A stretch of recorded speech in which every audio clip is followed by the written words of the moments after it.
இந்த வீடியோவில் இப்போ நம்ம என்ன பார்க்க போகிறோம் அப்படின்னா பிட்டுமின் கோட்டிங் பற்றி பார்க்க போகிறோம். இப்போ இந்த பிட்டுமின் கோட்டிங் வந்து பார்த்திங்கன்னா நம்ம தார் மாதிரியே இதோட ரா மெட்டீரியல் வந்து க்ரூட் ஆயில் தான். இது ஒரு க்ரூட் ஆயில் பேஸ்டு ப்ராடக்ட்டு.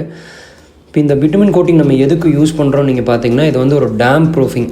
நம்ம வந்து வாட்டர் அப்சார்ப்ஷனை வந்து தடுக்கிறக்காக, கீழே இருக்கிற அண்டர் கிரவுண்ட் ஸ்ட்ரக்சர்ஸ்க்கெலாம் வந்து பார்த்திங்கன்னா வாட்டர் அப்சார்ப்ஷன் தடுக்கிறக்காகவும், கரோஷன் ரெசிஸ்டண்ட் நம்ம கீழே வந்து இருக்கிற பிளிந்த் பீமோ நம்மளோட காலம் போஸ்ட்டோ வந்து பார்த்திங்கன்னா நாளைக்கு கரோஷன் ஆகாமல் இருக்கிறதுக்காக இதை நம்ம பயன்படுத்துகிறோம். இப்போ நம்ம என்ன பண்ணியிருக்கோம் அப்படின்னு பார்த்திங்கன்னா, இங்கே வந்து இப்போ 3 feet வந்து வால் நம்ம வந்து கன்ஸ்ட்ரக்ட் பண்ணிட்டோம். கன்ஸ்ட்ரக்ட் பண்ணதுக்கப்புறம் இப்போ நீங்கள் பார்க்குற மாதிரி பார்த்திங்கன்னா, இப்போ இதில் வந்து இப்போது 2 பேஸ்ட், இது ஒரு வாட்டர் பேஸ்ட் ப்ராடக்ட். நம்ம வந்து 2 கோட்டிங் வந்து இப்போ இதில் வந்து நம்ம அடிச்சிட்டோம். இப்போ இதில் நீங்கள் பார்த்தீங்கன்னா, நம்ம இதை அடிக்காததுக்கு முன்னாடி நம்ம தண்ணி ஊற்றும்போது வந்து பார்த்திங்கன்னா, இந்த தண்ணி வந்து இதில் வந்து அப்சர்வ் ஆகுது வாட்டரில். ஆனால் இப்போ இது 2 கோட்டு அடித்ததுக்கப்புறம் இப்போ நம்ம தண்ணி ஊற்றுறோம் பாருங்கள் வீடியோவில். இது வந்து இப்போ பார்த்திங்கன்னா, நம்ம தாமரை இலையில் வந்து எப்படி நீர் பட்டால் அப்படியே உருண்டு ஓடுமோ அந்த மாதிரி உருண்டு போகுது.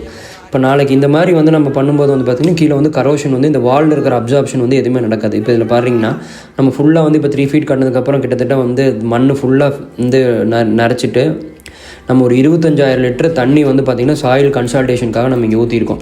இந்த சாயில் கன்சல்டேஷன் நம்ம எதுக்கு இப்படி பண்ணுறோம் அப்படின்னா, நாளைக்கு வந்து நம்ம டைல்ஸ்லாம் ஒட்டும்போது டைல்ஸ் கீழே இறங்குறதோ அந்த மாதிரி பிரச்சனைலாம் வராது. இப்போ இந்த கன்சல்டேஷன் நம்ம கிட்டத்தட்ட 25,000 லிட்டர் ஊற்றி எல்லாம் பண்ணி இந்த டைல்ஸ்லாம் செட்டில் ஆனதுக்கப்புறம் பார்த்திங்கன்னா கூட இந்த தண்ணி வந்து இந்த வால்ஸ்லேருந்து ஒரு துளியும் கூட நமக்கு வந்து சீப்பேஜ் தெரியாது. இப்போ வெளியில் பார்த்திங்கன்னா, நீங்கள் வெளியில் இந்த வீடியோ காமிச்சிருக்கோம் பாருங்கள், வெளியிலையும் பார்த்திங்கன்னா கூட ஒரு சொட்டு தண்ணி கூட வெளியில் லீக்கேஜ் வராது.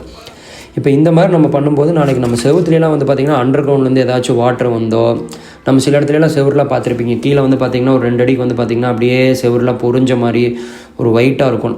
அந்த மாதிரிலாம் இப்போ எதுவுமே வராமல் சீப்பேஜ் பிரச்சனை, வாட்டரை வந்து கீழே வந்து கரோஷன் பிரச்சனை, சீப்பேஜ் பிரச்சனை, இந்த மாதிரி ஓதம் வர்றது, இந்த மாதிரி இஷ்யூஸ் எல்லாம் வந்து எதுவுமே வராமல் செவுத்தோட அண்டர் கிரவுண்ட் லேயர்ஸும் நம்ம ப்ரொடெக்ட் பண்ண முடியும். நம்ம பில்டிங்கோட அண்டர் கிரவுண்ட் ஸ்ட்ரக்சர்ஸ் ப்ரொடெக்ட் பண்ணாமல் நம்ம வால்ஸையும் வந்து ப்ரொடெக்ட் பண்ணுவோம். அதுக்காக தான் யூஸ் பண்ணுறோம். தேங்க்யூ.